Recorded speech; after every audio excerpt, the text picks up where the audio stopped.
یہ خالصتاً دلجوئی اور تسلی اور حوصلہ افزائی کے مضمون پر مشتمل ہے،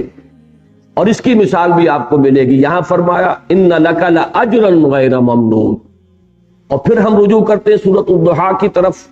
تو وہاں بھی آپ کو اس کی ہم وزن ہم مضمون آیت ملتی ہے،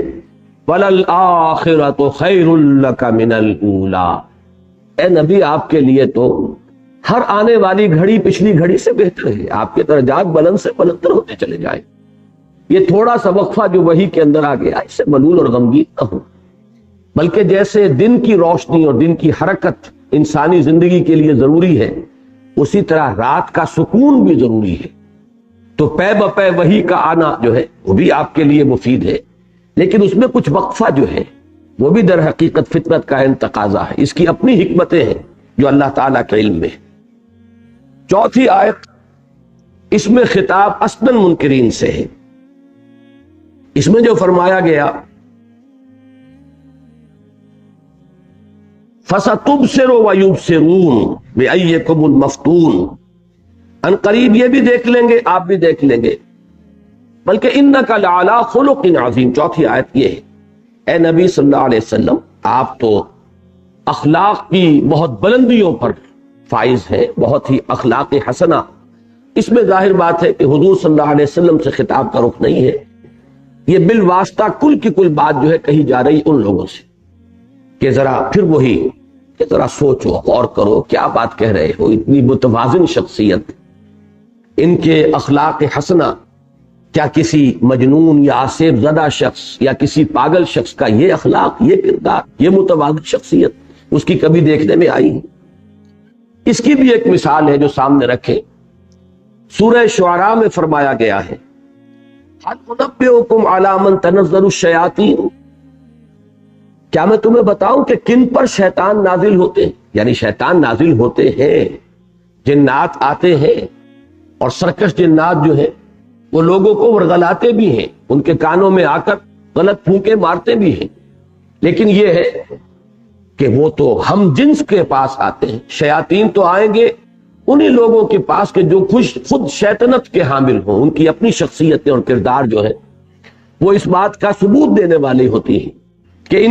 ان کا جو طرز عمل ہے وہ خود مناسبت رکھتا ہے کہ شیطان ہی ان پر نازل۔ هل انبئکم علی من تنزل الشیاطین تنزل علی کل افاک اثیم، یہ شیاطین اترتے ہیں ان لوگوں پر کہ جو باتیں بنانے والے، گھڑ دینے والے، افک سے افاک ہے، اسیم گناہگار، ان کی زندگیاں خود اس بات کی گواہی دیتی ہیں کہ وہ دنیا کے کتے ہیں، دنیا کے پیچھے دوڑ رہے ہیں، جنہوں نے کہانت کی دکانیں لگائی ہوئی ہیں، وہ ہوتے ہیں کہ جن کا کردار جو ہے صاف نظر آ رہا ہوتا ہے۔ اس کے بعد آیات 5 تا 7 یہ کل کی کل دلجوئی پر اور تسلی پر، فَسَتُبْصِرُ وَيُبْصِرُونَ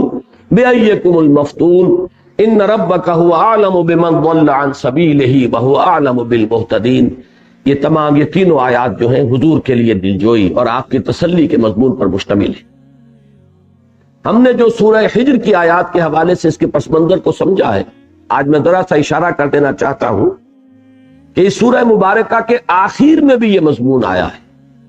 اور اس کے ساتھ ایک مناسبت ہے۔ قرآن مجید کی بہت سی صورتوں میں العود الی البدء یہ ایک اصطلاح ہے کہ جس مضمون سے سورت کا آغاز ہوتا ہے اختتام پر پھر وہی مضمون آ جاتا ہے۔ اس کی بڑی ایک نمایاں مثال جو ہے یہ اس سورہ مبارکہ میں ہے۔ چنانچہ جس مضمون سے آغاز ہوا، جس کا بھی ہم نے تجزیہ کیا ہے آیت ایک ایک آیت کے حوالے سے، آپ دیکھیے کہ اسی پر سورت ختم ہو رہی ہے۔ حضور سے فرمایا گیا فاصبر لحکم ربک ولا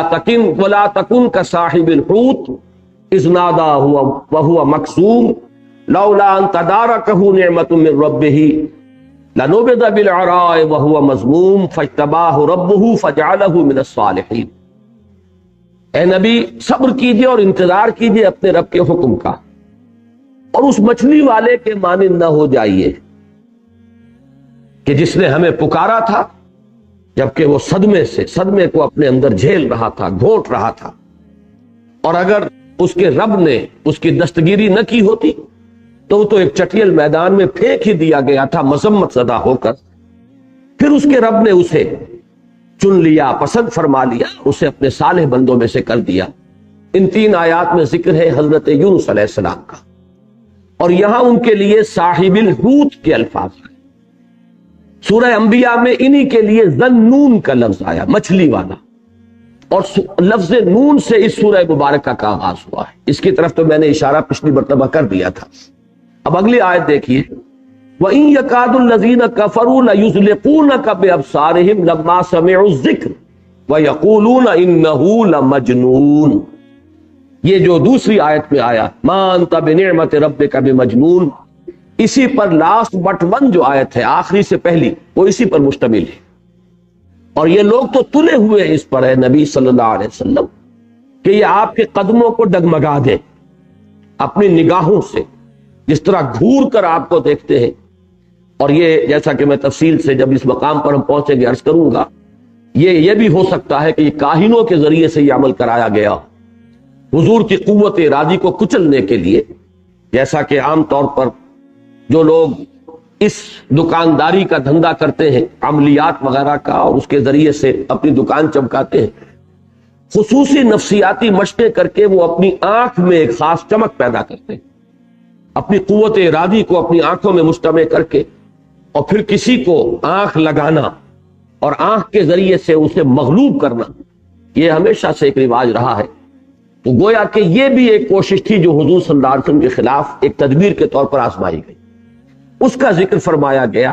اور پھر وہ قول وَيَقُولُونَ إِنَّهُ لَمَجْنُونٌ وَمَا هُوَ إِلَّا ذِكْرٌ لِّلْعَالَمِينَ، وہ کہہ رہے ہیں کہ یہ تو مجنون ہے، حالانکہ یہ تو صرف ایک یاد دہانی ہے تمام جہان والوں کے لیے۔ تو گویا کہ جس مضمون سے یہ سورہ مبارکہ ختم ہوئی ہے، شروع ہوئی ہے، اسی پر اس کا اختتام۔ اب آگے چلیے، فَلَا تُطِعِ الْمُكَذِّبِينَ وَدُّوا لَوْ تُدْهِنُ فَيُدْهِنُونَ۔ اگرچہ ان 2 آیتوں کے قوافی بالکل وہی ہیں جو پہلی 7 آیتوں کے ہیں، اور اس سے احساس ہوتا ہے کہ شاید یہ ایک ہی وقت میں نازل ہوئی، لیکن مضمون یہ بتا رہا ہے کہ یہ کچھ عرصے کے بعد نازل ہونے والی آیات ہی ہو سکتی ہیں، اس لیے کہ اس کا ترجمہ ہے، اے نبی مت کہنا مانیے ان جھٹلانے والوں کا، وہ تو چاہتے ہیں کہ ذرا آپ ڈھیلے پڑے تو وہ بھی ڈھیلے پڑ جائیں۔ اب اس سے معلوم ہوتا ہے، دہن کے لفظ کو یہاں پہچان لیجئے، ایک تو اطاعت جو ہے فلا تطع، اس کا عموماً ہم ترجمہ کریں گے ان کی اطاعت نہ کیجئے، لیکن عربی میں امر کا لفظ جو ہے وہ صرف حکم دینے کے لیے نہیں آتا بلکہ مشورے کے لیے بھی آتا ہے، اور اطاعت کے معنی کسی کا حکم مان لینا ہی نہیں ہوتا بلکہ کسی کے مشورے کو قبول کر لینا، کسی کی بات کو دھیان اور توجہ سے گویا کہ ایک دلی آمادگی کے ساتھ سن لینا، یہ بھی اس لفظ کے اندر مفہوم موجود ہے۔ تو فلا تطع المکذبین، اس کا صرف یہ ترجمہ نہیں ہوگا کہ اے نبی آپ ان جھٹلانے والوں کی اطاعت نہ کیجئے، اطاعت کا لفظ یہاں پر ثقیل محسوس ہوتا ہے حضور صلی اللہ علیہ وسلم کے تذکرے میں، بلکہ یہ کہ آپ ان کی طرف دھیان نہ دیجئے، آپ ان کی باتوں کی طرف توجہ نہ کیجئے، آپ ان کی چکنی چپڑی باتوں پر نہ جائیے، آپ ان کے مشوروں کو آپ اپنی توجہ کے ساتھ سنیے بھی مت۔ فلا تطع المکذبین ودوا لو تدہن فیدہنون، دہن کہتے ہیں چکنائی کو، تنبت بالدہن، یہ جو درخت ہے، اور والتین والزیتون، تو زیتون کا درخت جو ہے چونکہ اس کے اندر ایک طرح کی چکنائی بھی ہوتی ہے تو اس لیے کہا گیا اس کو تنبت بالدہن،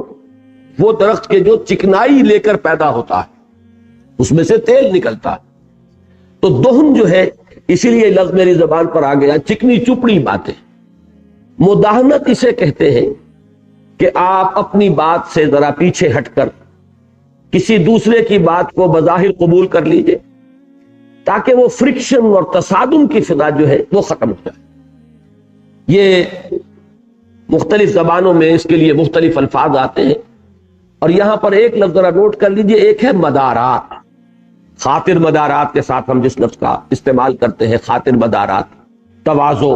یہ اور شے ہے، اور مداہنت بالکل اور شے ہے۔ کسی شے کو غلط سمجھنے کے باوجود محض تصادم سے بچنے کے لیے یا کسی مصلحت کے لیے اس کے لیے نرم گوشہ اختیار کر لینا، یہ ہے مداہنت۔ یہ اس کے لیے حضور صلی اللہ علیہ وسلم کو روکا جا رہا ہے کہ آپ مداہنت نہ فرمائیں۔ یہ تو مشورہ دے رہے ہیں آپ کو، ودو یہ چاہتے ہیں، لو تدہنو کہ کسی طرح آپ تھوڑے سے نرم پڑ جائیں، فیدہنون اگرچہ قاعدے کے روح سے ہونا چاہیے فیدہنو، اس لیے کہ یہ جواب شرط ہے، لو تدہنو فیدہنو، لہذا یہ کہا گیا ہے کہ یہاں ہم محذوف ہے، ودو لو تدہنو فہم یدہنون، وہ تو اس پر تلے ہوئے ہیں، وہ خود چاہتے ہیں کہ کسی طریقے سے یہ تصادم ختم ہو جائے اور کسی طرح لے دے کر معاملہ ہو جائے، مداہنت کی روش اختیار کر لے۔ بس وہ یہ کہ آپ کیونکہ اڑے ہوئے ہیں، اپنے موقع پر ڈٹے ہوئے ہیں، جیسے سورہ شورى میں فرمایا گیا فاستقم واستقم کما امرت، ڈٹے رہیے جیسے کہ آپ کو حکم ہوا ہے۔ تو حضور صلی اللہ علیہ وسلم کو پیش کی یہاں پر یہ خبر دی جا رہی ہے کہ یہ مراحل آئیں گے اور ان مرحلوں کے لیے آپ کو پہلے سے ذہناً تیار رہنا چاہیے کہ کہیں مداہنت نہ ہو۔ یہ ظاہر بات ہے کہ صورت کب پیدا ہوئی ہے، اس کو نوٹ کر لیجئے۔ کسی بھی انقلابی دعوت اور انقلابی تحریک میں، جیسا کہ میں پچھلی مرتبہ عرض کر چکا ہوں، پہلی کوشش یہ ہوتی ہے اس کو روکنے کے لیے کہ اس کا جو داعی ہے اس کی شخصیت کو مشتبہ کر دیا جائے، کیریکٹر اسیسینیشن جسے آپ کہتے ہیں، اس کی قوت ارادی کو کچل دیا جائے، منہ کی پھونکوں سے چراغ بجھا دیا جائے۔ یریدون لیطفئوا نور اللہ بافواہہم، چٹکیوں میں اڑا دیا جائے، پاگل ہے، مجنون ہے، شاعر ہے، ساحر ہے۔ یہ ساری کوششیں ڈیلیبریٹلی ہوتی ہیں، بالارادہ ہوتی ہیں، اس لیے کہ ظاہر بات ہے کہ اگر وہ داعی جو ہے اس کی ہمت جواب دے جائے، وہ بددل ہو کر بیٹھ رہے، اس کی عزیمت جو ہے اس میں ضعف پیدا ہو جائے، تو گویا کہ نپ دی ایول ان دی بڈ والا معاملہ ہو جائے گا کہ جو نظام اس وقت قائم ہے اس کے اعتبار سے تو جو کچھ وہ بات کہہ رہے ہیں وہ ان کے مفادات کے لیے وہ خطرناک ہے۔ لہذا اس خطرے کو روکنے کا سب سے پہلا جو سد باب ہے وہ یہی ہے کہ داعی کی شخصیت کو مشتبہ بنا دیا جائے اور اس کی قوت عظیمت جو ہے اسے کچل دیا۔ اس کے بعد دوسرا مرحلہ آتا ہے جو پرسیکیوشن کا ہے، خاص طور پر جب کہ یہ محسوس ہو کہ ان کی دعوت تو پھیل رہی ہے، اور بالخصوص جب کہ دو طبقات، خاص طور پر سیرت النبی کے حوالے سے یہ بات سمجھ میں آتی ہے، اور میں یہ سمجھتا ہوں اسے آپ جنرلائز بھی کر سکتے ہیں کہ دو طبقات میں وہ دعوت جو ہے تیزی کے ساتھ پھیلتی ہے۔ ایک نوجوانوں کا طبقہ، اس لیے کہ نوجوان جو ہے عام طور پر مصلحت پرست نہیں ہوتا، ابھی اس کی فطرت مس نہیں ہوئی ہوتی، صحیح بات اس کے دل کو جا کر لگتی ہے اور وہ اسے قبول کرتا، ابھی بیڑیاں اس کے پاؤں میں جو ہے پڑی نہیں ہوتی مصلحتوں کی، بعد میں تو جا کر مصلحتیں ہیں، چودراہٹیں ہیں، اپنی گروہی مفادات ہیں، مراعات یافتہ طبقے کو جو مفادات حاصل ہیں وہ سب ہے کہ جو پھر آدمی کے پاؤں میں بیڑیاں بن کر پڑ جاتے ہیں اور کسی ایسی دعوت کو قبول کرنے کی اجازت نہیں دیتے کہ جس سے ان کے اپنے مفادات پر زد پہنچتی۔ لیکن یہ کہ نوجوانوں کا طبقہ جو ہے ایک کھلے ذہن، کھلے دل کے ساتھ، ابھی وہ سلامت فطرت جو ہے وہ باقی ہے، لہذا یہ طبقہ پیش قدمی کرتا ہے کسی انقلابی دعوت کی طرف۔ اور یہی ہم دیکھتے ہیں حضور صلی اللہ علیہ وسلم پر ابتدا میں ایمان لانے والوں میں ایک بڑی تعداد ٹین ایجرز پر مشتمل تھے، نوجوان لوگ، وہ خباب بن الارت ہوں، عمار ابن یاسر ہوں، وہ ان میں سے اور حضرت سعد ابن ابی وقاص ہوں، مختلف حضرات جو ہیں، مصعب بن عمیر ہوں، یہ سب وہ لوگ ہیں کہ جو ابھی بالکل جس کو ہم کہتے ہیں 17 18 19 20 کی عمر، اس کے یہ نوجوان تھے۔ اور دوسرا طبقہ کہ جو کسی انقلابی دعوت کی طرف پیش قدمی کرتا ہے وہ جو پسا ہوا دبا ہوا طبقہ، مستضعفین جنہیں دبا لیا گیا، اور اس معاشرے کے اندر مستضعفین کی سب سے نمایاں شکل تھی وہ غلاموں کا طبقہ۔ ظاہر بات ہے کہ ان کے تو کوئی مفادات ہے نہیں، دبے ہوئے پسے ہوئے، کوئی انقلابی دعوت ہوگی تو ان کے لیے تو کوئی نہ کوئی خیر ہی کا معاملہ آئے گا، کچھ ان کے بندھن جو ہے وہ کٹیں گے، کچھ ان کی بیڑیاں جو ہے وہ ڈھیلی ہوں۔ لہذا ہر انقلابی دعوت میں یہ دو طبقات پیش قدمی کرتے ہیں، نبی اکرم صلی اللہ علیہ وسلم پر بھی جہاں نوجوان جو ہیں قریش کے اعلیٰ گھرانوں کے وہ رجوع کر رہے تھے حضور کی طرف، ساتھ ہی جو غلاموں کے طبقے میں سے ہمیں نظر آتا ہے حضرت بلال ہے، ابو فقی ہے، مختلف حضرات جو ہے وہ پیش قدمی کر رہے ہیں۔ اس کے بعد شروع ہوتا ہے پرسیکیوشن کا دور، انہیں مارو، انہیں بھوکا رکھو، انہیں زنجیروں کے اندر جکڑ دو تاکہ دن میں تارے نظر آئیں۔ تیسرا مرحلہ وہ آتا ہے جب کہ انہیں محسوس ہو جائے کہ ہمارا یہ تشدد بھی اس دعوت کا راستہ نہیں روک سکا۔ یہ تیسرا مرحلہ ہے جس میں پھر اب مصالحت کے لیے گفتگو ہوتی کہ کچھ لے دے کر معاملہ ہو جائے، اور اس وقت بڑی چکنی چپڑی باتیں کی جائیں گی، اس وقت طرح طرح کے جو ہے جال بچھائے جائیں گے، لالچ دیے جائیں گے۔ سیرت النبی میں آپ کو واقعات ملتے ہیں، سفارتوں پر سفارتیں آ رہی ہیں۔ ابو طالب سے کہا جا رہا ہے کہ آپ کے بھتیجے کے لیے ہماری یہ تمام پیشکشیں موجود ہیں، اگر وہ بادشاہ بننا چاہتے ہیں ہم انہیں بادشاہ مان لیں، اگر وہ دولت کے بھوکے ہیں تو ہم ان کے قدموں میں سیم و زر کے انبار لگائے دیتے ہیں، اگر کہیں بھی وہ اشارہ کرے تو جس گھرانے میں چاہے ہم ان کی شادی کرتے ہیں۔ مطلب یہ کہ یہی چیزیں ہیں جن کے لیے انسان دنیا کے اندر بھاگ دوڑ کرتا ہے بے لوگوں، تو ان میں سے جو چیز جس طرح انہیں مطلوب ہم دیں گے، لیکن یہ ہے کہ یہ ہمارے معبودوں کو برا کہنا اور ان کو غلط کہنا یہ چھوڑ۔ یہ مصالحت آمیز جب باتیں ہوتی ہیں تو یہ گویا کہ دام ہم رنگ زمین ہے، اور یہ سب سے مشکل ہے یہ جال جو ہے اس سے بچنا۔ تو آپ دیکھیں گے قرآن مجید میں پے بپے ایسی آیات نازل کہ نبی آپ ان کی طرف دھیان نہ دیجئے، ان کی باتوں پر توجہ بھی نہ کیجئے۔ یہ در حقیقت بظاہر یہ بڑی چکنی چپڑی اور ملمے کی باتیں ہیں، بڑی دل خوش کن ہے اور پسندیدہ ہے۔ ایک خیال یہ بھی آ سکتا ہے آخر مسلمان بیچارے اس بری طرح ستائے جا رہے ہیں، ان کو اس طریقے سے پرسیکیوٹ کیا جا رہا ہے، تشدد کا نشانہ بنایا جا رہا ہے، چلیے کچھ وقفہ ملے، کسی طریقے سے کچھ لے دے کر کچھ معاملہ ہو جائے۔ جیسے کہ سورہ بنی اسرائیل میں بڑی وضاحت کے ساتھ آیا کہ یہ تو چاہتے ہیں اے نبی کہ آپ قرآن مجید میں کچھ ترمیم کر دیں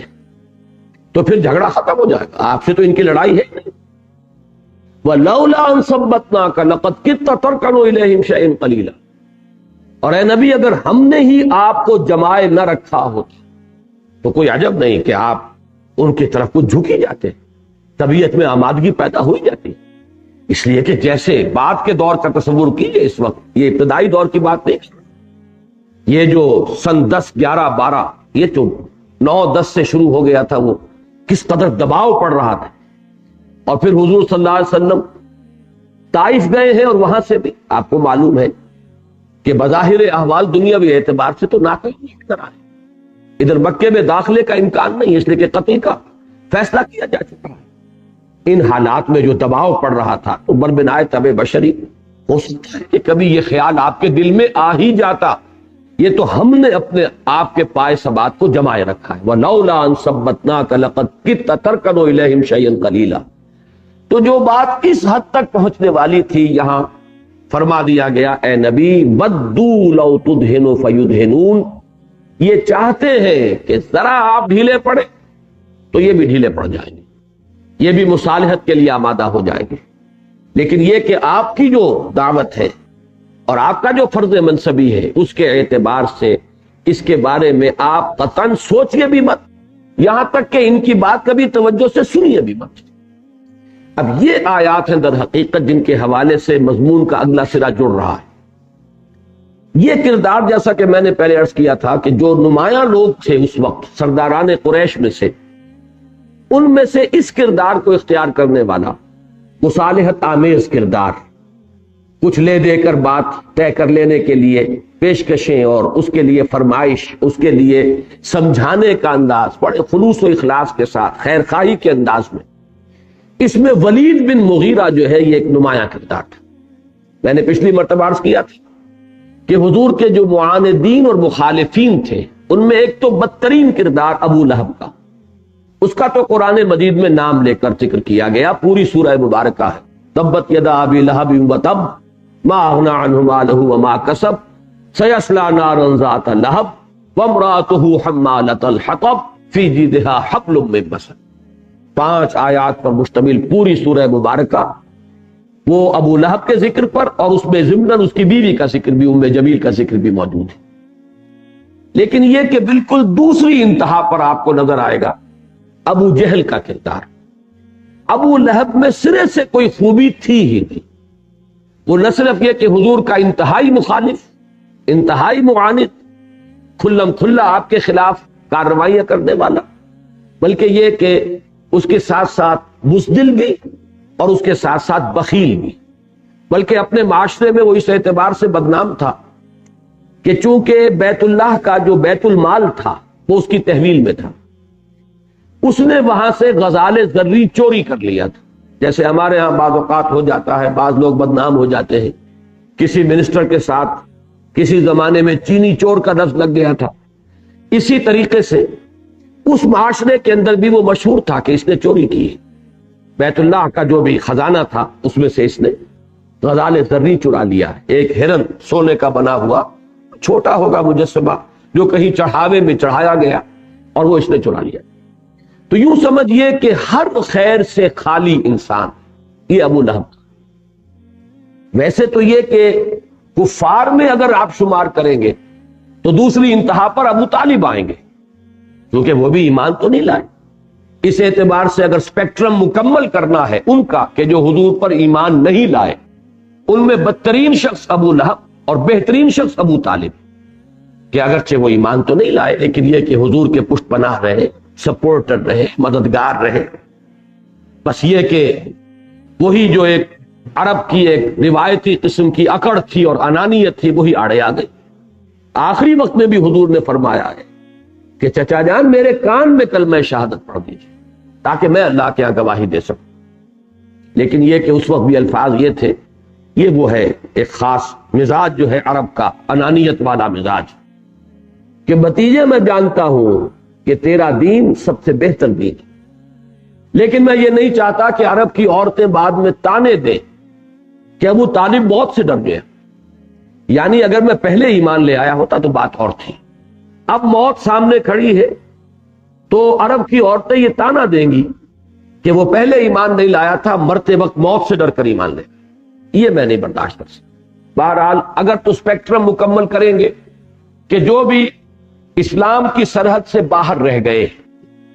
ان میں بدترین شخص ابو لہب، بہترین شخص ابو طالب. اور عجیب بات یہ کہ دونوں حضور کے چچا ہیں، بدترین بھی وہی موجود ہے گھر میں اور بہترین بھی وہی. البتہ یہ کہ ابو طالب کو نکال دیجئے اس لیے کہ مخالفین کا جب ہم بنائیں گے اسپیکٹرم تو وہ مخالف نہیں تھے، وہ تو سپورٹر تھے. تو مخالفین میں بہترین کردار ابو جہل کا ہے. وہ کردار ہے کہ جو سورہ علق میں آئے گا تفصیلاً زیر بحث، اور اس کو جیسا کہ میں پچھلی مرتبہ بھی عرض کر چکا ہوں، حضور صلی اللہ علیہ وسلم نے ابو جہل اور حضرت عمر ان دونوں کو پیش کیا تھا اللہ تعالیٰ کے سامنے کہ پروردگار ان دونوں میں سے ایک کو تو ضرور میری جھولی میں ڈال دے، ان دو میں سے ایک کو تو ضرور قبول فرما لے اور ایمان لانے کی توفیق عطا فرما. معلوم ہوا کہ کچھ توازن ہے، کوئی چیز ہے کہ جو حضرت عمر رضی اللہ تعالیٰ عنہ کا کہ جو کردار ہے بیسک کریکٹر، اور اسی طریقے سے عمرو بن ہشام یا ابو جہل کا جو کردار ہے اس میں کوئی چیز قدر مشترک ہے. تبھی تو حضور نے ان دونوں کو سلیکٹ کیا، دونوں کو پیش کیا. اب یہ دوسری بات ہے، قرائے فال بنا میں من دیوانہ تو اللہ تعالیٰ نے منتخب فرما لیا حضرت عمر کو اور وہ عمر فاروق بن گئے. ابو جہل راندہ درگاہ ہو گیا. اگرچہ یہ بھی اللہ تعالیٰ کا انتخاب بھی بلا سبب نہیں ہوگا، لیکن بظاہر احوال یقیناً کچھ چیزیں قدر مشترک کے طور پر ان دونوں کے اندر موجود تھیں، تبھی حضور نے ان دونوں کو پیش کیا. یہ جو ایک لفظ ابھی میں نے کہا تھا کہ بیسک کریکٹر، اس پر ایک حدیث ہے بڑی پیاری. حضور نے فرمایا الناس کالمعادن، انسان بھی معدنیات کی طرح ہے، خیارہم فی الجاہلیت خیارہم فی الاسلام. اب یہ حدیث جو بڑی پیاری حدیث ہے اور یہ انسانی نفسیات کو سمجھنے کے لیے بڑی بنیادی رہنمائی لیے ہوئے کہ جیسے معدنیات ہے، سونا ہے، اب سونے کی جو اور ہوگی تو یقیناً اس میں بہت سی امپیورٹیز ملی ہوئی ہیں. وہ کھرا اور چمکتا ہوا سونا تو آپ کو زمین سے نہیں ملتا، صاف کرتے ہیں، لیکن ظاہر بات ہے کہ جو سونے کی اور ہے اسے صاف کریں گے تو سونا بنے. چاندی کی اور اگر اسے صاف کریں گے تو سونا تو نہیں بن جائے گا، چاندی بنے گی نا. تو جیسے یہ فرق ہے سونے اور چاندی کا، معدنیات کا، تو محض صفائی کر لینے سے جو چاندی کی اور ہے اس سے سونا نہیں بن سکتا، اس کے لیے تو سونے ہی کی اور ہوگی تو اس سے سونا وجود میں آئے گا، چاندی کی اگر ہے تو اس سے وہ چاندی بنے گی۔ تو یہی اسی طریقے سے انسانوں کے بنیادی کردار جو ان میں فرق و تفاوت ہو۔ خیارکم فی الجاہلیت خیارکم فی الاسلام، تم میں سے جو لوگ جاہلیت میں بہترین تھے وہی اسلام میں بہترین ہوئے۔ معلوم یہ ہوا کہ یہ بنیادی کردار والا مسئلہ ہے جو میں سمجھانے کی کوشش کر رہا ہوں کہ ابو جہل اگر ایمان لے آتا تو وہ حضرت عمر اور حضرت حمزہ کی قسم کی شخصیت بنتا، ابو طالب ایمان لے آتے تو حضرت ابو بکر کے معیار کی شخصیت بنتے۔ یعنی یوں سمجھئے کہ الناس کالمعادن خیارکم فی الجاہلیت خیارکم فی الاسلام، یہ توازن ہے جو میں آپ کے سامنے رکھ رہا ہوں۔ اور اسی سے سمجھ میں آئے گا کہ ایک تیسرا کردار جو بیچوں بیچ ہے وہ ہے منافقانہ کردار۔ وہ کفر میں بھی رہا تو منافق رہا اور ایمان بھی لے آتا تو منافق رہتا۔ گویا کہ وہ ایمان کی قانونی سرحد سے بنیادی فرق واقع نہیں ہوتا، بلکہ وہ کردار بودا ہے، اس میں جرت نہیں ہے، اس میں ہمت نہیں ہے، کچھ حق کو چاہتا بھی ہے کہ قبول کرے لیکن اس کے لیے کچھ لوز کرنے کو تیار نہیں، کچھ قربانی دینے کے لیے تیار نہیں۔ یہ جو درمیانی کردار ہے یہ ظاہر بات ہے کفر میں بھی رہے گا تو وہاں بھی دوغلا پن اس کا ہوگا، منافقانہ انداز ہوگا، اور اگر وہ اسلام بھی لے آئے گا تو یہاں بھی وہ یکسو ہو کر تن من دھن کے ساتھ، جیسے کہ مخلصین اہل ایمان نے جس طرح اپنا سب کچھ اللہ کے راہ میں لگا دیا، اگر وہ اسلام لے آئے گا تو وہ بھی عبداللہ ابن ابی کا کردار بنے گا، وہ ایک مخلص مومن صادق کا کردار نہیں بن سکتا۔ تو یہ تین کردار بہت اہم ہیں اور ان تینوں کو اپنے ذہن میں رکھنا، اس لیے اور قرآن مجید نے انہیں جو اس طرح بیان کیا ہے تو ظاہر بات ہے کہ اس میں یہ حکمت ہے کہ ہمیشہ یہی تین کردار آپ کو نظر آئیں گے۔ اہل ایمان میں بھی سب برابر نہیں ہوں گے، جیسا کہ میں نے پچھلی مرتبہ بھی آپ کو وہ فارسی کا شعر سنایا، بارہا آپ نے سنا ہوگا، نہ ہر زن زنستو نہ ہر مرد مرد، خدا پنج انگوش یکساں نہ کر۔ نہ ہر صاحب ایمان برابر ہے اور نہ ہر کافر برابر، کافروں میں بھی زمین و آسمان کا فرق ہوگا، ابو طالب سے لے کر ابو لہب تک، اور اہل ایمان کے اندر بھی جو بظاہر ایمان والے ہیں، دنیا میں سمجھے جا رہے ہیں، مسلمان ہیں، ان میں بھی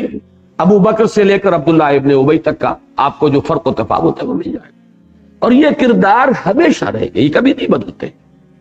اس لیے ان کرداروں کو اچھی طرح سمجھنا بہت ضروری ہے۔ تو یہاں جو اب آگے آیات آ رہی ہیں ان میں ذکر ہو رہا ہے، اگرچہ نام نہیں لیا گیا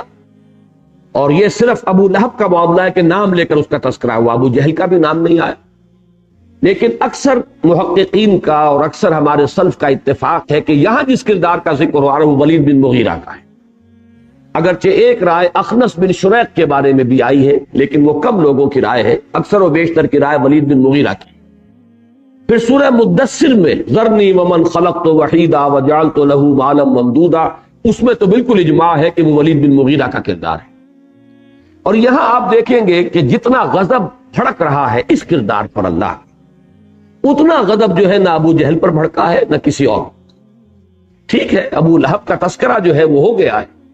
لیکن وہ تلخی جو یہاں آپ کو محسوس ہوگی وہ ابو لہب کے بیان میں بھی نہیں، بیزاری کا انداز ہے، جیسے نفرت کا انداز ہو، بیزاری کا انداز ہو، جو میں سورہ صف کے درس کے ضمن میں عرض کیا کرتا ہوں، مقت جو ہے وہ غضب ہی نہیں بلکہ بیزاری کی کیفیت کو کہتے ہیں، یہ غصے سے آگے کی بات ہے، لیکن وہ جو ایک تلخی اور غضب اور غیظ کا عالم جو ان الفاظ میں اس کی کردار نگاری کے لیے جو الفاظ آئے ہیں ان کو پڑھیے، اور اس کا ان دو آیات کے ساتھ براہ راست ربط ہے، فَلَا تُطِعِ الْمُكَذِّبِينَ وَدُّوا لَوْ تُدْهِنُ فَيُدْهِنُونَ۔ یہ کون ہے جو آپ کو آمادہ کر رہا ہے اس مصالحت کے لیے اور بڑی خیر خواہانہ انداز میں اور چکنی چپڑی باتیں کر کے، اور آپ کو اس دام ہم رنگ زمین میں جو چاہتا ہے کہ آپ کو پھنسا لے؟ فرمایا وَلَا تُطِعْ كُلَّ حَلَّافٍ مَّهِينٍ حَمَّازٍ مَّشَّاءٍ بِنَمِيمٍ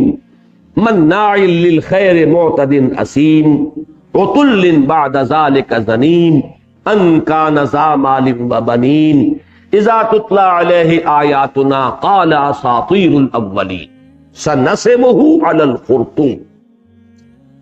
تو مت کہنا مانیے ولا تطع کل حلاف مہین، ہر اس شخص کا، یہاں پر جنرلائز کر کے بات کی جا رہی ہے، کردار معین ہے، یہ الفاظ جو ہے معاشرے کے اندر بالکل ان کا جو مصداق ہے وہ معین تھا، لوگ سمجھ رہے تھے کہ کس شخص کی یہ مدح ہو رہی ہے یا کس شخص کی کردار نگاری ہو رہی ہے۔ پہلا لفظ نوٹ کیجئے کس قدر اہم ہے، حلاف، بہت زیادہ قسمیں کھانے والا، اور حلاف کے ساتھ مہین، جو نہایت ہی ہلکا آدمی ہے، اپنی شخصیت کے اندر کوئی وزنی شخصیت کا حامل نہیں ہے، عام لوگوں کے نکاح میں اس کی کوئی وقت نہیں ہے، قدر نہیں ہے۔ یہ دونوں الفاظ دو الفاظ کے جوڑے آ رہے ہیں، جن میں بڑا گہرا ربط ہے۔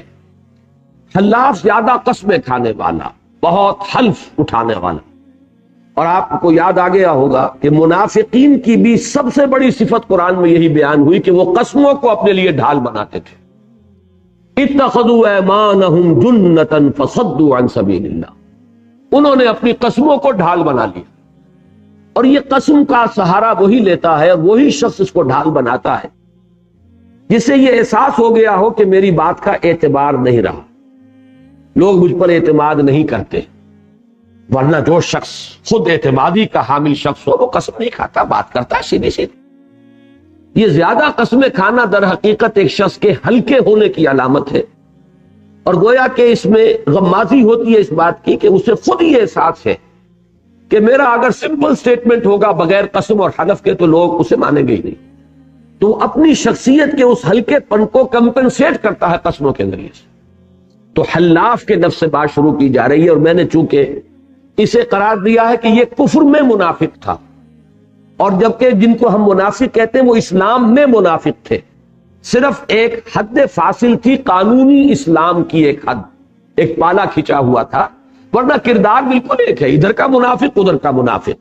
لا الہ ہؤلاء ولا الہ ہؤلاء۔ کچھ حق بھی پسند آتا ہے، قبول کرنے کو جی چاہتا ہے، لیکن یہ کہ اس کے لیے قربانی، اس کے لیے کوئی تکلیف اٹھانا، اس کے لیے کوئی ایثار،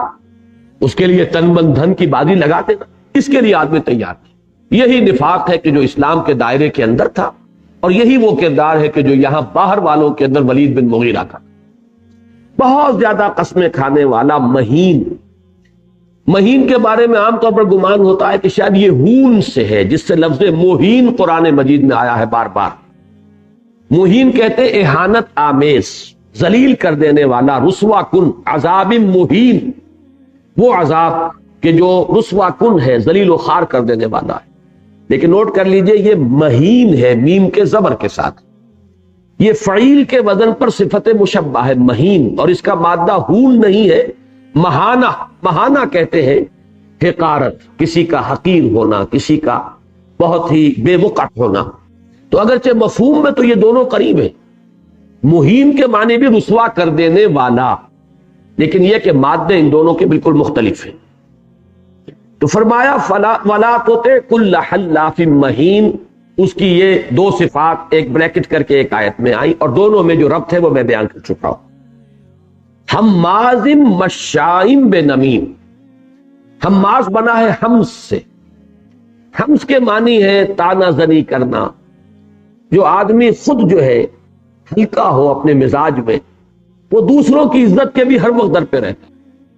کہیں نہ کہیں کوئی فقرہ کس دیا، کہیں کوئی فقرہ چست کر دیا،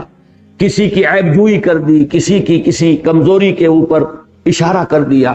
اشارہ کرنا بھی، اشارہ باز بھی اس کے معنی ہے۔ تو کسی کا لعن طعن کرنا اور کسی کے عیب کو علم نشرہ کر دینا، اگر واقعتاً کسی کے اندر کوئی کمزوری ہے، کوئی جسمانی کسی کی کمزوری ہے، اس کی طرف اشارہ کر کے اسے شعور دلا دینا، اس کو کانشس کر دینا کہ میرے اندر یہ کمی یا کوتاہی موجود ہے، یہ ہے حماز، حمز سے۔ اور جیسا کہ میں نے عرض کیا، یہ بھی وہی شخص کرتا ہے جو خود جو ہے عزت نفس جس کے اندر جو ہے اس کی مقدار کم ہو، وہ دوسروں کو بھی چاہتا ہے کہ ان کی توہین و تذلیل کے در پہ رہے۔ مشائم بنمیم، مشا، مشی کہتے ہیں چلنے کو، مشا بہت چلنے والا، نمیم کہتے ہیں چغلی، چغلی خورا، لیکن چغلی کے لیے ہر وقت ادھر ادھر گھومنے والا، یہاں کی بات وہاں لگائی اور وہاں کی بات یہاں لگائی۔ یعنی مشاء میں بہت سرگرم، چغلیاں کھانے میں انتہائی سرگرم، چونکہ مبالغے کا صیغہ ہے مشاء فعال کے وزن پر، مشائم بنمیم۔ اب یہ دونوں جو ہے یہ بھی بریکٹ کر لیجئے کہ وہ بھی کسی شخص کی اپنی شخصیت کا اتھلا پن جو ہے، ہلکا پن، اس کے دو مظہر اخلاقی میدان میں یہ آتے ہیں کہ لوگوں کی عیب چینی کرنے والا، تانے دینے والا، اشارے کرنے والا۔ آپ نے دیکھا ہوگا کبھی ایسا ہوتا ہے مجلس میں بیٹھے ہوئے دو افراد آپس میں کچھ مسکرا کر گفتگو کر رہے ہیں، کسی اور کی طرف اشارہ کر، یہ بھی وہ ایک مینٹل ٹارچر، خام خواہ اسے کانشس کرنا کہ میرے بارے میں پتہ نہیں اس وقت یہ کیا بات کر رہے ہیں۔ یہ جو اشارے بازی ہے یہ بھی در حقیقت انسان کے لیے نہایت تکلیف دہ بات بن جائے۔ تو یہ ہے حماز، ویل لکل ہمزۃ لمزہ الذی جمع مالا وعددہ۔ تو یہ جو کردار ہے، پست کردار، اس کے یہ کچھ نمایاں اور مشترک اوصاف ہیں، حماز بنمیم، مشاء بنمیم، اور چغلی خورے، ادھر سے ادھر لگائی بجھائی کرنے والے، مناع للخیر معتد اثیم، خیر سے بہت روکنے والا۔ مناع پھر فعال کے وزن پر آیا ہے، اور مناع یہاں دو معنی دے رہا ہے، مناع للخیر، لوگوں کو بھی روکنا، خیر کی طرف پیش قدمی نہ کریں، کدھر جا رہے ہو، وہ تو معلوم ہوتا ہے کہ دماغ ان کا ٹھیک نہیں رہا ہے، وہ عدم توازن ہو گیا ہے، تم ادھر کیوں رجوع کر رہے ہو۔ اور اس کے ایک اور معنی بھی ہے، خیر دولت کو بھی کہتے ہیں، انہ لحب الخیر لشدید، انسان دولت کی محبت میں بہت شدید ہے۔ تو مناع للخیر، جیسے کہ سورہ معارج میں آیا ہے، اذا مسہ الخیر منوعا، اگر کہیں خیر مل جائے، دولت مل جائے تو اس کو روکنے والا، یعنی اس کو سنبھال کر رکھنے والا، کسی اور کو اس کا کوئی فیض نہ پہنچ جائے اس کی دولت مندی کا۔ یہ بخل کے مقابلے میں آتا ہے، یہ جیسے کہ اس سورہ مبارکہ میں بھی ویل لکل ہمزۃ لمزہ الذی جمع مالا وعددہ، سید کر رکھ رہا ہے، اس کو گنتی کر رہا ہے، اسی میں اس کے لیے ایک راحت ہے، قلبی راحت، اب میرے پاس اتنی دولت ہو گئی۔ آج کے زمانے میں وہ بیلنس شیٹ ہوتی ہے جس کو دیکھ کر جو ہے لوگوں کے دل کھل اٹھتے ہیں کہ ہم پچھلے سال ہماری بیلنس شیٹ یہ تھی، اس سال ہماری یہ ہے، ایسٹس اتنے بڑھ گئے۔ تو یہ ہے عددہ یحسب ان مالہ اخلدہ۔ تو مناع للخیر کے دونوں معنی ہیں کہ یہ دولت کو سمیٹ کر رکھنے والا، بجائے اس کے کہ اس سے ابناء نو کی ضرورتوں کو پورا کرے اور بھلائی کے کاموں میں خرچ کرے، روک کر رکھنے والا دولت کو، اور خیر سے بھلائی سے لوگوں کو منع کرنے والا، روکنے والا۔ معتد کہتے ہیں حد سے تجاوز کرنے والا، زیادتی کرنے والا، دست درازی کرنے والا۔ اسیم گناہگار، یعنی اپنے فرائض کی ادائیگی میں کوتاہی کرنے والا۔ آسمہ اس اونٹنی کو کہتے ہیں کہ جو قافلے کے ساتھ نہ چل پا رہی ہو، پیچھے رہ جائے۔ تو جو بھی انسانی بنیادی اخلاقیات ہیں ان کے کچھ معیارات ہیں، اس کے کچھ تقاضے ہیں، انسان کو، شریف انسان کو اس لیول پر ہونا چاہیے۔ جو اس لیول سے پیچھے رہ گیا وہ اسیم ہے، وہ گویا کہ پسپائی اختیار کرنے والا ہے اخلاقیات سے۔ مناع للخیر معتد اسیم عتل بعد ذلک زنیم۔ عتل کے معنی جو ہے یہ کئی الفاظ میں، کئی معنی میں یہ لفظ مستعمل ہے۔ ایک تو لہیم شہیم جسیم قسم کا انسان، اور اس کے ساتھ ہی متکبر بھی ہو، متمرد بھی ہو، سرکشی بھی اس میں ہو۔ یہ تمام اوصاف کو جب جمع کریں گے تو ہمارے ہاں ایک لفظ اجڑ، یہ جو ایک اجڑ قسم کا انسان، یہ عتل، کچھ وزن بھی اس کا ایک دوسرے کے ساتھ مل جاتا ہے، اور یہ کہ وہ پھر معاشرے کے اندر کوئی اپنی دولت کی وجہ سے کوئی حیثیت بھی رکھتا،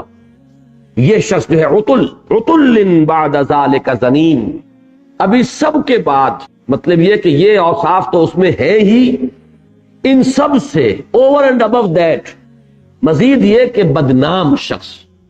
زنیم کا لفظ جو ہے اس پر کافی تشریح کی ہے حضرات نے، مفسرین نے، محققین نے۔ زنما کہتے ہیں کوئی گلٹی سی نکل آتی ہے یا تو بکری کے کان میں جس سے وہ لٹک جاتا ہے، ایک جیسے کہ ٹیومر کی حیثیت سے وہ کان میں کوئی شے لٹکی بھی علیحدہ نظر آ رہی ہے کہ یہ اس کا جز نہیں ہے، یا گردن کے اندر اسی طریقے کا کوئی غدود ہے کہ جو گردن کی کھال کو لے کر لٹک جاتا ہے، محسوس ہوتا ہے کہ جسم کا حصہ نہیں۔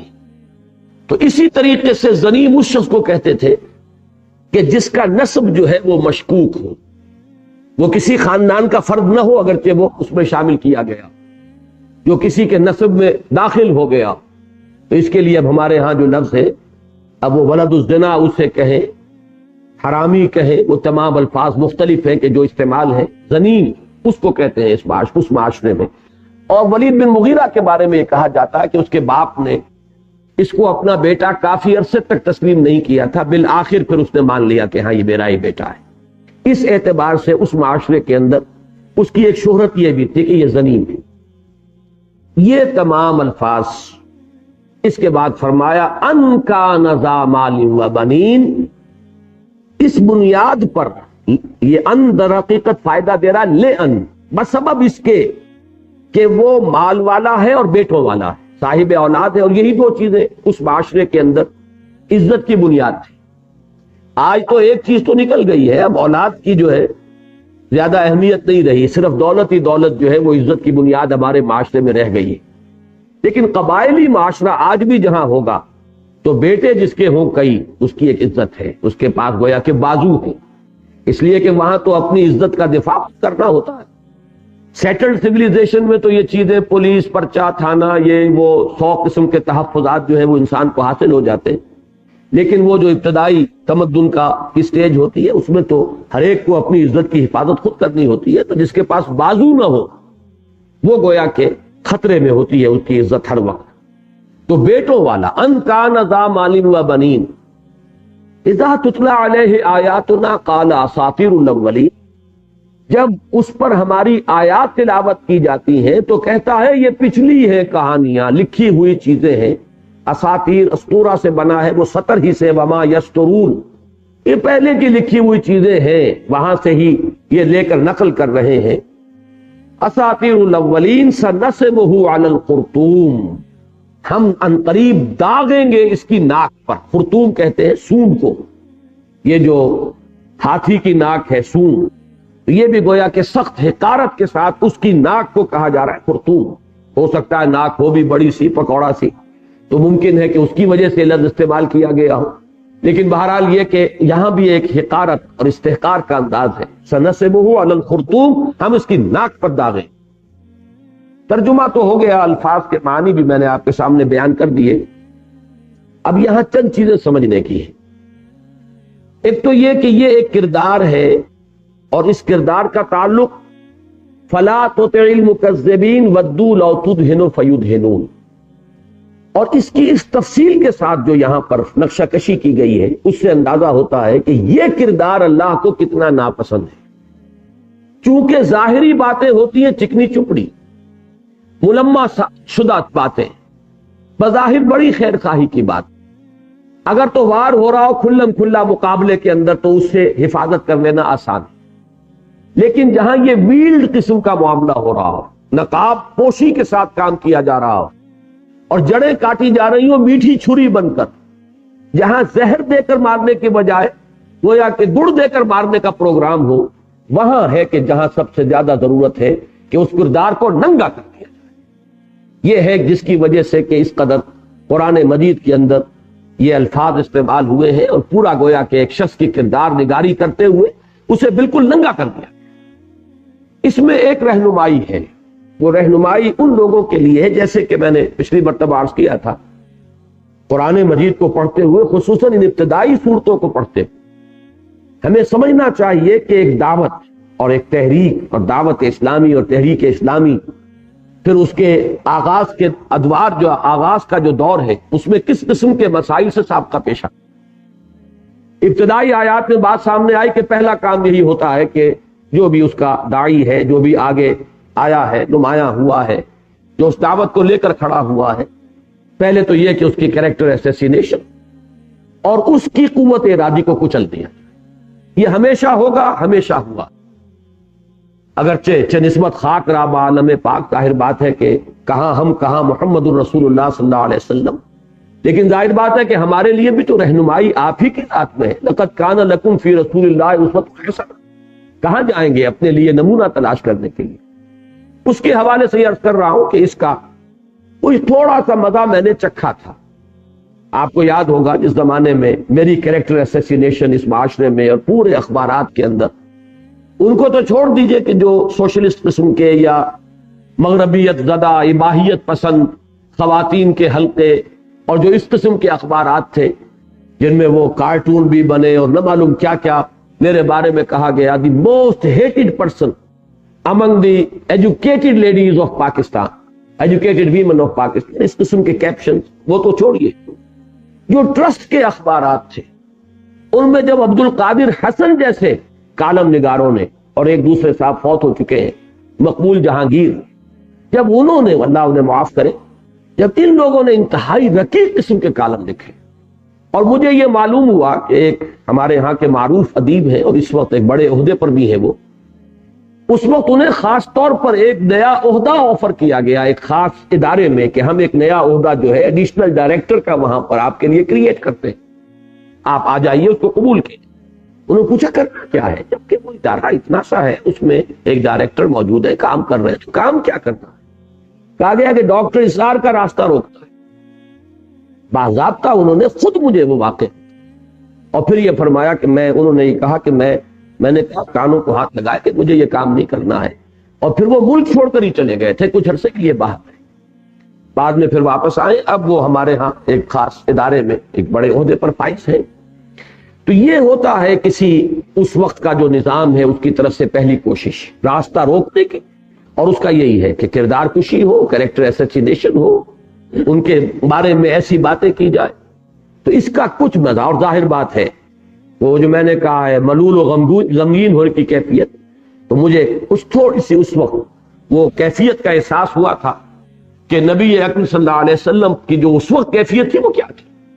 جبکہ آپ کو کہا جا رہا تھا کہ آپ مجنون ہیں یا شاعر ہیں، ساحر ہیں۔ یہ تو پچھلی باتیں ہیں، ڈکٹیشن لے رہے ہیں، ہم پر دھوس جما رہے ہیں کہ مجھ پر یہ وحی نازل ہوئی ہے، یہاں تک کہ ثقیل ترین لفظ جو ہے کذاب، ساحر کذاب کا لفظ بھی استعمال کیا گیا حضور کے لیے، حالانکہ ابو جہل جیسا شخص جو ہے یہ لفظ جو ہے استعمال نہیں کر سکا، لیکن کوئی اور اس سے بھی مکروہ ترین جو ہے افراد وہاں موجود تھے جنہوں نے یہ لفظ بھی استعمال کیا، اور قرآن مجید میں اگر نہ ہوتا تو میں مانتے بھی نہ کہ یہ بات حضور کے لیے کہی گئی ہوگی۔ یعنی کم سے کم یہ اوصاف تو آپ کے بالکل اس معاشرے کے اندر مسلم اوصاف ہیں، الصادق الامین، سچے اور امانت دار، خود انہی کے دیے ہوئے خطابات ہیں۔ لیکن یہ ایک پہلی بات تو یہ سمجھ لیجئے کہ پہلی کوشش ہمیشہ یہی ہوتی ہے۔ دوسری بات یہ سمجھیے کہ ہمارے ہاں بعض حضرات ہیں کہ جو خود بہت نیک دل، نیک سرشت، طبیعت پر نیکی کا غلبہ، ذرا سا بھی اگر کہیں کو تنقید کی بات آ جائے، کسی کے کردار کے بارے میں اگر کوئی ذرا سا بھی اشارہ کر دیا جائے تو وہ مضطرب ہو جاتے کہ دیکھیے ہمیں تو خیر کی بات کرنی چاہیے، مثبت بات کرنی چاہیے، خام خواہ کی تنقید، خام خواہ کی کسی کے بارے میں کوئی بات کہنا، حالانکہ انہیں معلوم نہیں کہ یہ تحریک کا ایک تقاضا ہے۔ اگر تو خانقاہوں میں بیٹھنا ہے تو ٹھیک ہے، لیکن تحریک اور انقلابی تحریک کے میدان میں اترنا ہے تو یہ اس کی ایک شدید ضرورت ہے، کسی وقت ضرورت ہوتی ہے کہ ان کرداروں کو ننگا کر دیا جائے، اس لیے کہ وہ جو مصالحت کا اور بڑی نیکی کا اور خیر خواہی کا ہم تو بڑی عزت کرتے ہیں اور ہماری نگاہوں میں تو بڑا اونچا مقام ہے، لیکن بس جذباتی ہو گئے ہیں یا جذبات پر کنٹرول نہیں رکھ سکتے۔ اب یہ بڑی ہی انجوریس باتیں اس شخصیت کو نگاہوں سے گرانے کے لیے، اور اس کے لیے ضرورت پیش آتی ہے کہ کردار جو ہے ان کا پورا ننگا کر دیا جائے کہ یہ ہے ان کی شخصیت۔ یہ تحریک کا ایک تقاضا ہوتا ہے جس کو بہت سے جو نیک دل لوگ ہیں وہ اس سے پرٹرب محسوس کرتے ہیں کہ یہ بات ہمیں کرنے کی کیا ضرورت ہے، ہمیں تو بس مثبت بات کرنی چاہیے۔ وہ ذرا ان الفاظ کو غور سے پڑھیں، وَلَا تُطِعْ كُلَّ حَلَّافٍ مَّهِينٍ ہَمَّازٍ مَّشَّاءٍ بِنَمِيمٍ مَّنَّاعٍ لِّلْخَيْرِ مُعْتَدٍ أَثِيمٍ عُتُلٍّ بَعْدَ ذَلِكَ زَنِيمٍ۔ یہ کیا ہے؟ کیوں کہا جا رہا ہے؟ کیا یہ صرف مثبت باتیں ہیں؟ کیا صرف وعظ کی باتیں؟ یہ ضرورت ہوتی ہے کہ ان کرداروں کو ننگا کیا جائے، ورنہ بہت سے نیک دل لوگ ان سے متاثر ہو جاتے ہیں، ان کی چکنی چپڑی باتوں پر جاتے ہیں۔ یہ تو بڑے ہمارے خیر خواہ ہیں، ہماری بھلائی کی باتیں کر رہے ہیں، یہ تو بڑی اچھی اچھی باتیں کر رہے ہیں، لیکن ان اچھی اچھی باتوں کے پیچھے در حقیقت جو نیت ہوتی ہے، جو ان کے عزائم ہوتے ہیں، جو اس کا ہدف ہے، اس کو اگر نہ سمجھا جائے تو پھر یہ کہ کوئی انقلابی تحریک کا تقاضا پورا نہیں ہو سکتا۔ یہ ہے کہ آدمی ایک معلم اخلاق بن کر بیٹھ رہے، ایک زیادہ سے زیادہ مربی اور مزکی کی حیثیت سے کوئی اپنی خانقاہ بنا دے، یا کوئی درسگاہ بنا لے کہ جو آئے پڑھنے کے لیے آئے اسے پڑھا دے، یا یہ کہ خانقاہ بنا لے کہ جو آئے اس کا تزکیہ، جو خود طالب بن کر آتا ہے تزکیے کا اس کا تزکیہ کرے، اس سے کچھ سلوک کے اسباق دے کر اور اس کو وہ سلوک طے کرا۔ لیکن اگر وہ ہے پیش نظر اسوہ محمدی صلی اللہ علیہ وسلم، یہی وہ ضرورت ہے جس کے تحت آپ کے علم میں ہے کہ حضرت حسان ابن ثابت رضی اللہ تعالیٰ عنہ شعر کہتے تھے، مدافعت کرتے تھے، لوگوں کی طرف سے حجم ہوتی تھی اس کا جواب دیتے تھے، اور حضور صلی اللہ علیہ وسلم فرماتے تھے قل وروح القدس معک، کہو اور روح القدس تمہارے ساتھ ہے، جبرائیل کی تائید تمہارے شامل حال ہے۔ اور جس طریقے سے کہ حسان کے اشعار جو ہے وہ ان دشمنوں پر تیروں سے زیادہ اثر انداز ہوتے ہیں، الفاظ محمد رسول اللہ صلی اللہ علیہ وسلم۔ تو تحریک میں اور محض کوئی تربیت اور تزکیے کی کوئی خانقاہ میں زمین و آسمان کا فرق، اس تحریک کے کچھ تقاضے ہوتے ہیں جس کو یہاں سے سمجھنے کی ضرورت ہے۔ اور اسی لیے میں نے پچھلی مرتبہ بھی اور آج بھی اتنا وقت صرف کیا ہے کہ ان آیات کو اور ان صورتوں کو پڑھتے ہوئے خاص طور پر ہمیں رہنمائی لینی۔ بہرحال یہاں یہ دوسرا مضمون جو ہے یہاں کا ختم ہوا، وہ کردار، جیسا کہ میں نے عرض کیا تھا کہ یہ آتا ہے ان چاروں صورتوں میں۔ سورہ مزمل میں وہ جامعیت کے ساتھ آئی ہے، ایک بات کسی فرد معین کو وہاں سامنے نہیں رکھا گیا۔ وَذَرْنِي وَمَن وَالْمُكَذِّبِينَ أُولِي النَّعْمَةِ، چھوڑیے مجھے اور ان جھٹلانے والوں۔ سورہ مدثر میں فرمایا گیا ذرنی ومن خلقت وحیدا وجعلت له مالا ممدودا۔ یہ بھی نوٹ کر لی کہ ان کان ذا مال و بنین اذا تتلی علیہ آیاتنا قال اساطیر الاولین۔ ان دو آیتوں کی اصل میں شرح ہے جو پھر سورہ مدثر میں آئے، ذرنی ومن خلقت وحیدا وجعلت له مالا ممدودا وبنین شہودا ومہدت له تمہیدا ثم یطمع ونزید کلا انہ کان لآیاتنا عنیدا۔ ولید بن مغیرہ کے بارے میں یہ بات تو تقریباً متفق علیہ ہے، یہ روایت کہ حضور صلی اللہ علیہ وسلم کی بات اس کے دل میں گھر کر گئی تھی، اور اس نے کچھ ایسی باتیں بھی کہیں جس سے لوگوں کو یہ اندیشہ ہو گیا کہ اب یہ مسلمان ہو جائے، اس لیے کہ وہ جو میں نے عرض کیا تھا کہ کچھ لوگ ہوتے ہیں کہ ان کے اندر حق کی طرف بھی کچھ ہوتی ہے، کشش محسوس کرتے ہیں، حق کو چاہتے ہیں، پسند کرتے ہیں، قبول کرنا چاہتے ہیں، لیکن جب مسئلہ آتا ہے ایثار کا، قربانی کا، چودراہٹ یا اپنی حیثیت اور وجاہت جو ہے وہ سٹیج پر ہے تو پھر وہ پیچھے ہٹ جاتا ہے۔ یہ ہے در حقیقت منافقانہ کردار۔ تو اس شخص کے بارے میں یہ بات صراحت کے ساتھ موجود ہے کہ اس نے جب لوگوں نے کہا کہ یہ شاعر ہے، اس نے کہا نہیں، غلط بات ہے، یہ بات صحیح نہیں ہے، اس لیے کہ میں شعراء سے واقف ہوں، شعر کا فہم میرے اندر ہے، سخن فہم ہوں، میں یہ جانتا ہوں شعر کس شے کا نام ہے۔ محمد جو کچھ پیش کر رہے ہیں وہ شعر نہیں ہے، گویا کہ حق گوئی کا ایک ثبوت دیا، ایک بات کہی، بہت عمدہ، بہت ہی حق پر مبنی بات۔ اب آپ غور کیجئے کہ اس سے مسلمانوں میں بھی اثر قائم ہوا ہوگا کہ ہاں بھئی یہ شخص جو ہے یہ دوسروں سے مختلف ہے، یہ حق کو تسلیم کر رہا ہے۔ پھر جب کہا گیا کہ یہ کاہن ہے،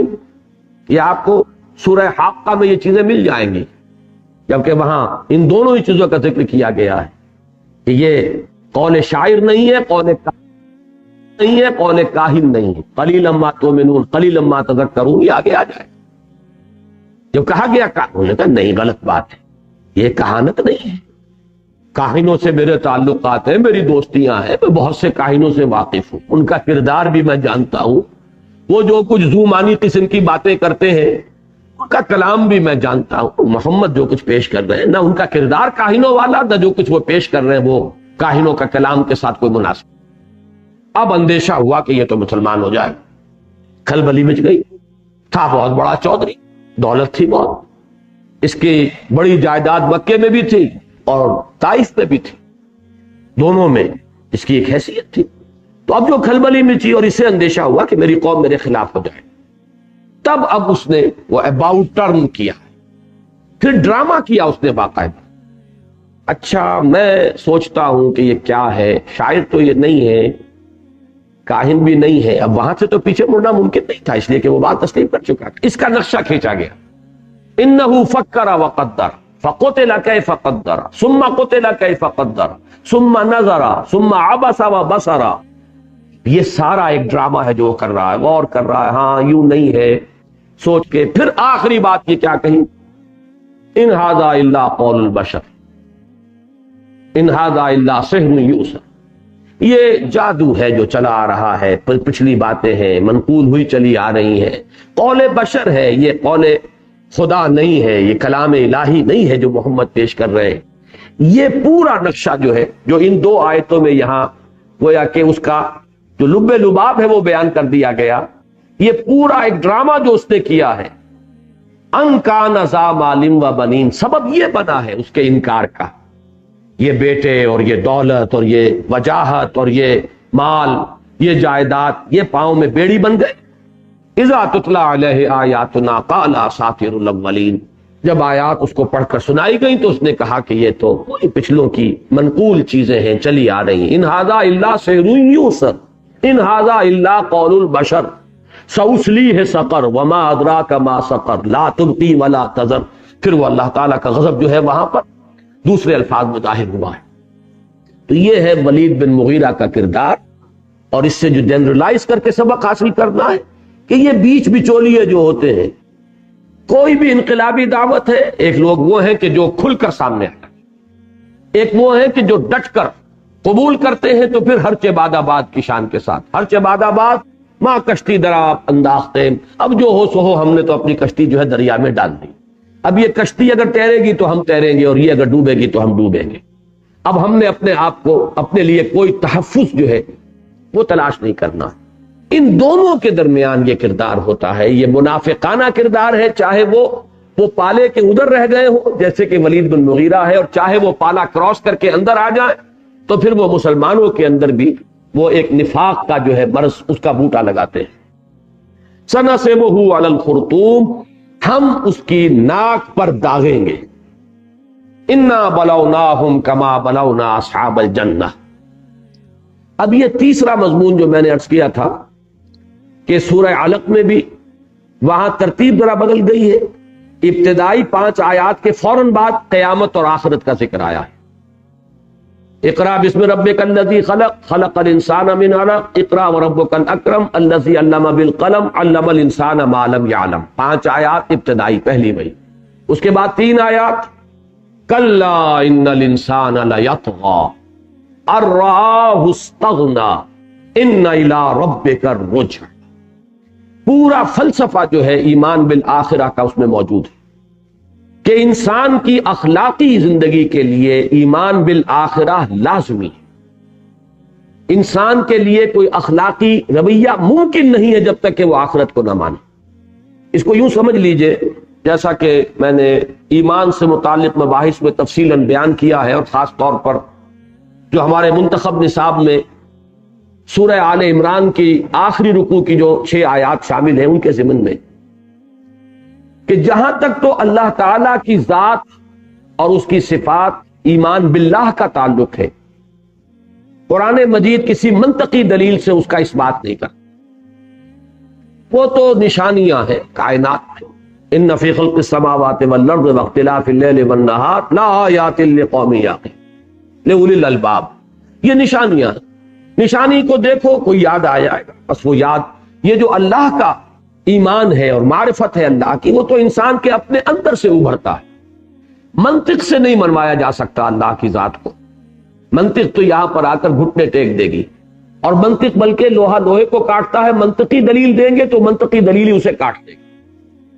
ایک ہی بڑی منطقی دلیل ہے کہ کوئی چیز بغیر کسی کے پیدا کیے پیدا نہیں ہو سکتی، لہذا کائنات کا پیدا کرنے والا کوئی نہ کوئی ہے، یہ ایک منطقی دلیل ہے۔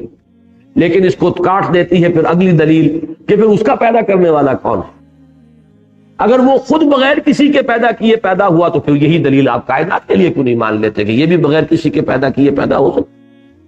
تو یہ تو کوئی منطقی دلیل خدا کی ہستی، خدا کے وجود کو ثابت نہیں کر سکتی۔ یہی وجہ قرآن مجید نے یہ منطقی دلیل استعمال کی۔ البتہ اللہ کو مان لیا جائے ان آیات آفاقیہ، آیات انفسیہ کے حوالے سے، آپ کے اپنے اندر سے انر کانشسنس جو ہے آپ کے اپنے شعور کی گہرائی میں سے ابھر کر آ گیا اور آپ نے اللہ کو مان لیا، اب ٹھیک ہے، اب آگے بڑھیں گے تو منطق بھی ساتھ دے گی۔ اور وہ ہے جس کو کہ وہاں سورہ آل عمران میں فرمایا الذین یذکرون اللہ قیاما وقعودا وعلی جنوبہم ویتفکرون فی خلق السماوات والارض ربنا ما خلقت ھذا باطلا سبحانک فقنا عذاب النار۔ یہاں اب اللہ تعالی کی معرفت، اللہ پر ایمان کے ساتھ ایک منطقی دلیل کہ یہاں کوئی شے بے مقصد نہیں ہے، تو پھر ہمارے اندر جو اخلاقی حص ہے یہ بے مقصد کیسے ہو سکتی؟ اور آخرت اگر نہیں ہے، صرف دنیا ہے، تو اس میں یہ اخلاقی جو ہماری حص ہے اس کے تقاضے پورے نہیں ہوتے۔ اگر تو یہاں یہ زندگی مکمل ہوتی تو نیکی کا نتیجہ اچھا نکلنا چاہیے تھا، بدی کا برا نکلنا چاہیے۔ گندم از گندم بے رویت جو سے جو منطق ہے، تو نیکی اگر نیکی ہے تو نیکی کا اچھا نتیجہ یہاں تو نہیں نکل رہا، فاقے آ رہے ہیں، اور بدی اگر بدی ہے تو بدی کا برا نتیجہ یہاں نہیں نکل رہا، عیش ہو رہے ہیں اور عزت ہے، اور دنیا جو ہے انہیں سلام کر رہی ہے، حالانکہ جانتی ہے اچھی طرح کہ ان کی دولت جو ہے وہ کہاں سے آئی۔ تو معلوم ہوا کہ یہ دنیا ناقص ہے، یہ زندگی نامکمل ہے۔ اس دلیل سے ایک دوسری زندگی کا ہونا ثابت کیا جاتا ہے۔ منطق کا تقاضا ہے، عقل کا تقاضا ہے کہ دوسری زندگی ہو، یا تو یہ مانیے کہ نہ کوئی خیر ہے نہ کوئی شر ہے، یہ فطرت انسانی قبول کرنے کو تیار نہیں، یہ بدیہیات فطرت میں سے نیکی نیکی ہے، بدی بدی ہے، خیر خیر ہے، شر شر ہے۔ تو اگر خیر خیر ہے تو اس کا نتیجہ خیر نکلنا چاہیے، اور شر اگر شر ہے تو اس کا نتیجہ شر کی شکل میں نکلنا چاہیے۔ یہاں نہیں نکل رہا، اس کے معنی یہ ہے کہ یہ دنیا، یہ زندگی ناقص ہے، نامکمل، ایک دوسری زندگی درکار۔ اسی کو وہاں بیان کیا گیا، بلکہ میں نے کئی دفعہ حوالہ دیا ہے کانٹ کا، کہ کانٹ نے پہلے کتاب لکھی تھی کریٹیک آف پیور ریزن، تنقید عقل خالص، اور اس میں اس نے ثابت کر دیا کہ اللہ تعالیٰ کی ہستی اور وجود، اور اس بات کے لیے جتنے منطقی دلائل آج تک دیے گئے سب منطق کی جو چھری ہے وہ ان کو خود کاٹ دیتی۔ ان الحدید بالحدید یفلح، لوہا لوہے سے کٹتا ہے۔ اس نے ثابت کر دیا کہ ان میں سے کوئی بھی جو بھی کرٹیسزم ہے اس کو سٹینڈ نہیں کر سکتی، دلیل سب کی سب جواب دے جا۔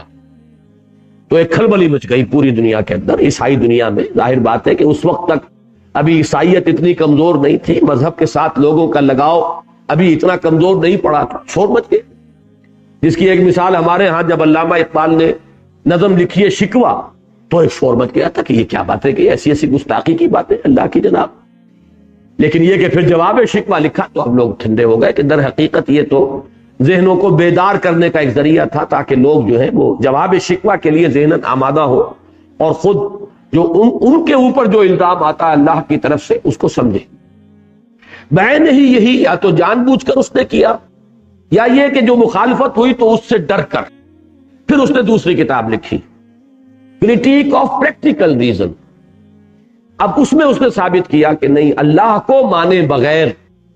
کوئی مورل لائف ممکن نہیں ہے، اخلاقی زندگی، کوئی انسان کی بھلا رویہ، بھلی روش دنیا میں ممکن نہیں ہے جب تک کہ اللہ کو نہ مانے۔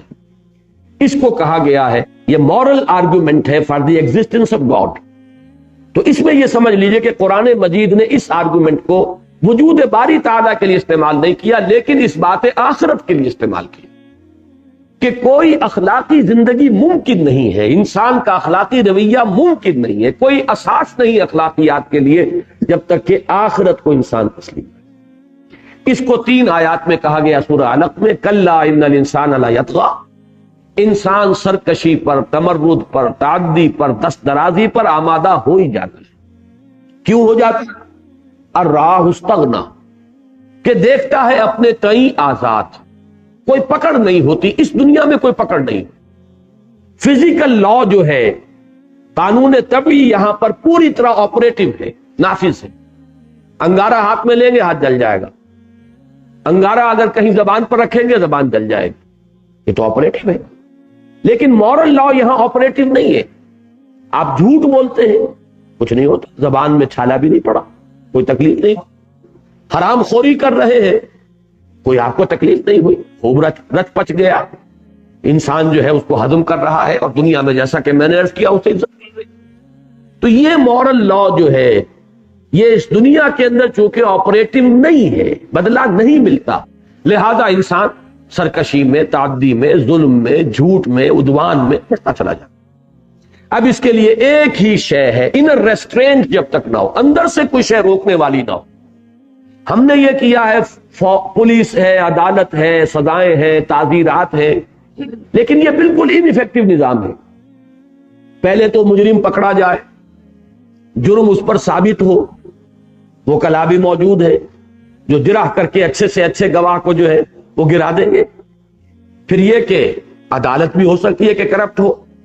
اس کو سزا نہ دے۔ پھر یہ کہ سزا دے بھی دیں، یہ سارے مراحل طے ہو جائیں تو سزا جرم کے ہم وزن نہیں دی جا سکتی۔ ایک بوڑھا آدمی جوان آدمی کو قتل کر دیتا ہے، آج کل کیا مشکل ہے، پہلے تو ذرا مشکل ہوتا ہوگا، تلوار چلانی ہے، زور چاہیے بازو کے اندر، اب تو ایک ٹریگر دبانا ہے۔ ایک بوڑھا شخص ہے، کھا پی چکا، جو کچھ کھانا پینا تھا کر چکا، اپنے بیوی اپنے بچوں کو پال چکا، زندگی کی لذتیں بہاریں دیکھ چکا۔ اب فرض کیجئے کہ اس نے جوان کو جو قتل کیا ہے تو آپ اسے پکڑ بھی لیں، اس پر جرم بھی ثابت ہو جائے، عدالت بھی صحیح فیصلہ دے دے، پھر بھی کیا کریں گے؟ پھانسی چڑھا دیں گے۔ کیا بدل ہو گئی اس کی یہ زندگی اس زندگی کا؟ اس جوان کی زندگی عین جوانی میں آپ نے لی ہے، اس کی جوان بیوہ ہوئی ہے بیوی جو ہے، اب نہ معلوم اس کی زندگی جو ہے کن مشقتوں کے اندر گزرے گی، یا کیا کیا اس کے لیے آزمائشیں آ جائیں گی اخلاقی اعتبار سے۔ چھوٹے چھوٹے بچے جو ہیں اس کے، وہ یتیم ہوئے ہیں، ان کے سر پر سے سایہ اٹھ گیا ہے۔ یہ بچے ہو سکتا ہے معاشرے کے اندر منفی کردار لے کر اٹھیں، باغی بن جائیں۔ یہ جتنے بھی اثرات جا رہے ہیں معاشرے کے اندر اس جرم کے، اس کے ہم بدن سزا ممکن ہے۔ یہی وجہ ہے کہ ان چیزوں سے اخلاق کے لیے معاملہ جو ہے، جو ضرورت ہے تقاضا پورا نہیں ہو۔ اس کے لیے انر ریسٹرینٹ درکار ہے، اندر کی ایک آپ کی اپنا آٹو سینسر جو ہے اپنے اندر موجود ہو، سیلف سینسر، اور وہ ہے آخرت کا یقین۔ بدلہ مل کر رہے گا، پورا پورا بدلہ۔ فَمَن